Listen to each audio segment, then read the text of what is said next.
लेकिन पति के जाने के बाद मेरे साथ में ऐसा हुआ। देवर ने जो भी आपके साथ किया है ना, पूरा बताइए थोड़ा। होता है ना, जब पति नहीं होता है तो एक लड़की के साथ में कोई नहीं होता है।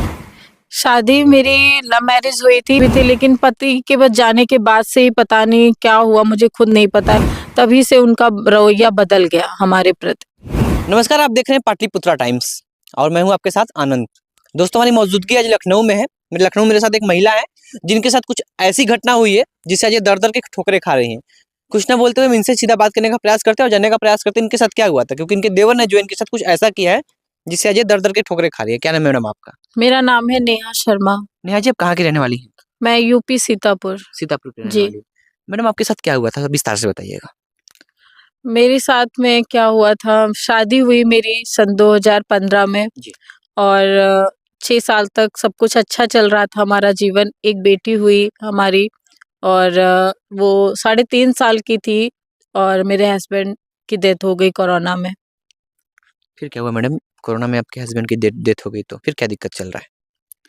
दिक्कत यही कि जो हमारा हिस्सा, हमारी बेटी का हिस्सा है, उन लोगों ने नहीं दिया। ससुराल वालों ने सारा कुछ हड़प लिया जो हमारा हिस्सा बन रहा था।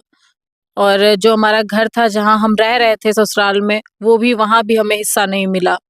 क्यों नहीं मिला मैडम? क्योंकि एक लड़की का अगर मायके के बाद शादी होकर अगर वो अपने ससुराल जाती है तो उसका घर जो होता है वो ससुराल में होता है।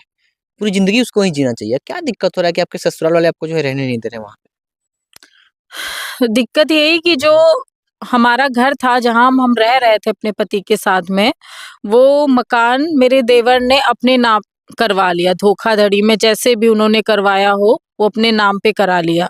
तो अब उनके नाम पे हो गया तो मुझे यही बोलने को, सुनने को मिलता है कि जब हम जाते हैं तुम्हारा घर नहीं है, जहाँ तुम्हारा घर है वहाँ जाओ। तो वहाँ से मुझे निकाल दिया गया। मैडम, शादी के बाद ये चीज शुरू हुआ कि शादी के पहले से ऐसा आपके साथ ये जो चीजें हो रही थी ऐसे? नहीं, शादी मतलब मेरे शादी के बाद सब कुछ सही चल रहा था। हम रह रहे थे, दोनों मकान में रहते थे, गाँव वाले मकान में भी और जो नया मकान था वहाँ भी रह रहे थे। लेकिन पति के जाने के बाद मेरे साथ में ऐसा हुआ। पति क्या करते थे आपके जब थे तो? मेरे पति का मेडिकल था और सहारा में मैनेजर भी थे वो। अच्छा। जी। मेडिकल भी था बता रही हैं। हाँ। जब आपके पति का देहांत हुआ, देहांत के बाद आप ससुराल में थी, उसके बाद क्या होने लगा आपके साथ कि जो है आपको आपके मतलब घर से निकाल दिया गया और आपके साथ तमाम जो भी चीज़ें घटनाएँ आपके देवर ने जो भी आपके साथ किया, है ना? पूरा बताइए थोड़ा-सा उसको। देवर ने क्या, वो मतलब होता है ना, जब पति नहीं होता है तो एक लड़की के साथ में कोई नहीं होता है। क्योंकि कहते हैं कि शादी के बाद कोई नहीं है किसी का मायका, मतलब मायके में भी एक रिश्ता ही रहता है कि हाँ बेटी आएगी पति के साथ में।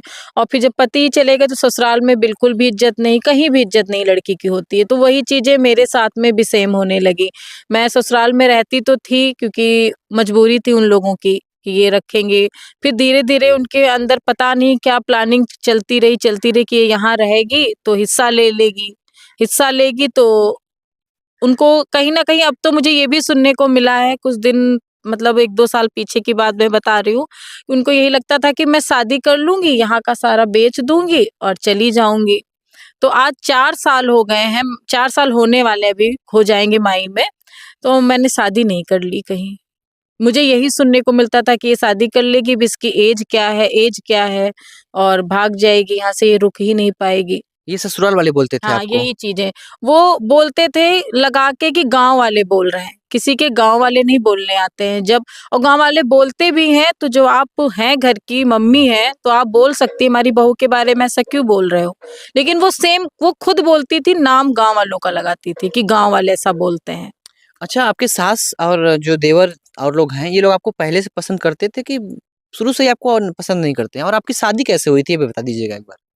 शादी मेरी लव मैरिज हुई थी, लेकिन दोनों परिवार में राज़ी होके ही हुई थी।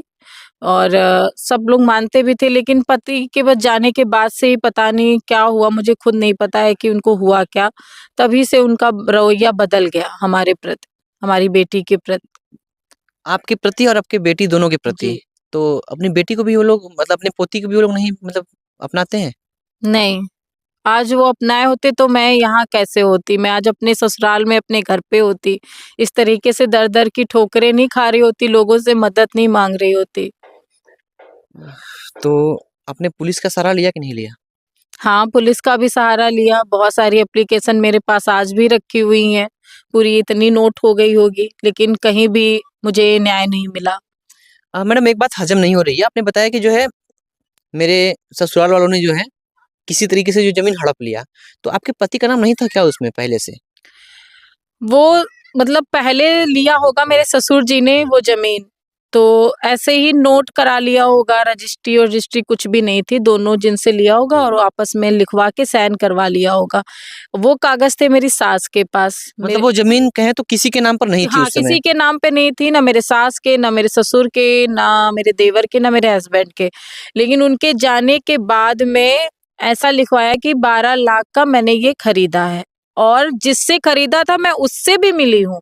उससे मैंने मिला तो वो बोल रहा है कि मुझे 1 रुपया नहीं दिया है। हुँ। लेकिन वो चीज़ उस दिन उसने बोला, लेकिन सेकंड डे जब मैं गई तो नहीं, उसने कोई भी जवाब नहीं दिया। कहा कि हाँ, मुझे 12 लाख रुपए दिए हैं।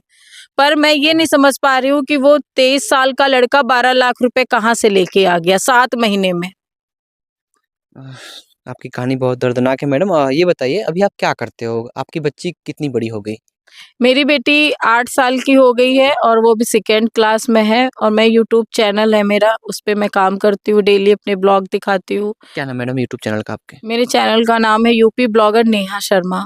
अच्छा, आप यूट्यूब चैनल चलाते हो। बाकी आप अपनी बेटी के लिए क्या करते हो जिससे उसका खर्चा चलता है, आपका खर्चा चलता है और आप रहते कहाँ पे हो? मैं यहाँ किराए से रह रही हूँ लखनऊ में। बाकी कोई दूसरा सोर्स नहीं है आपके इनकम का? नहीं, कोई भी नहीं। इनकी एक कहानी मैं शॉर्ट में बता देता हूँ आपको, फिर वीडियो को एंड करूँगा। इनकी शादी 2015 में होती है। 6 साल के बाद कोरोना कोरोना के दौरान जो इनके पति की मृत्यु हो जाती है। मृत्यु के पश्चात जो है इनके ससुराल वालों में जो इनके सास और इनके देवर जो होते हैं, वो लोग मिल के जो है इनको घर से बाहर निकाल देते हैं और पहले के ज़माने में क्या होता था कि जो है ज़मीनें जो होती थी वो किसी के नाम रजिस्ट्री नहीं होती थी। स्टाम्प पेपर पर लिख दिया जाता था कि जो मैंने इनको ज़मीन दे दिया है और पैसे का सौदा ऐसे हो जाता था। तो उसी बीच जो है इनके देवर और इनके सास ने मिलकर जो है वो ज़मीन जो है इनके देवर के नाम पे करवा लिया और इनको जो है धक्के मार के घर से बाहर निकाल दिया। इनकी एक बेटी भी थी उस समय 4-5 साल की बेटी थी, उसको भी जो निकाल दिया। और सबसे बड़ी बात ये है कि पुलिस का जब ये सहारा लेने जाती है तो पुलिस वाले कहते हैं कि ज़मीन तो जो है तुम्हारे नाम पे नहीं है, ये तुम्हारे देवर के नाम पे बहुत पहले से है और तमाम 12 लाख रुपए का क्या प्रूफ दिखा-दिखा कर जो है इनकी ज़मीन जो इनका खुद का था, इनकी दुकान थी, मेडिकल जैसा कि ये बता रही थी कि इनके पति मेडिकल का दुकान किए थे, तमाम चीज़ों से जो इनको जो है बेदखल कर दिया गया। तो ये रही इनकी छोटी-सी कहानी जो कि रियल कहानी है। इनके चैनल को प्यार दीजिए, सपोर्ट दीजिए, डिस्क्रिप्शन में लिंक मिल जाएगा, शेयर कीजिए इस वीडियो को। मिलेंगे नेक्स्ट वीडियो में। आप देख रहे हैं पाटलिपुत्र टाइम्स, आनंद के साथ। धन्यवाद।